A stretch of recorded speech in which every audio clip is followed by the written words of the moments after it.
Hi guys, welcome back to my channel. If you are new here, please don't forget to subscribe and hit the bell button so you won't miss any new videos from me. So for today, I'm gonna show you how to turn off your video and mute the speaker in your Skype account.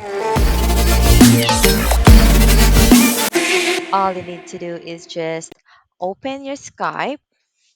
If you don't have any account yet in Skype, or you don't have any app, or you don't know how to use your Skype, just go ahead and check my videos and tutorials, and I will teach you how to use your Skype. So going back, so I'll just gonna choose this one. And if you want to do video call, just click this one. If you want to do like just the audio, and click this one. So with me, I'll choose video.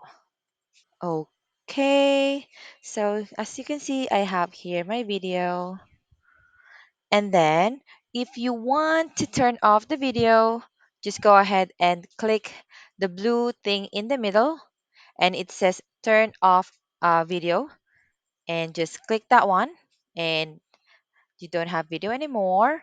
And also, if you wanna mute your speaker, just click the blue thing on your left. It says mute. So click that one, and the other guy or the other person on the other line won't hear you and won't see you anymore. So that's just easy. And I hope this video helped you, and see you on my next video. Bye.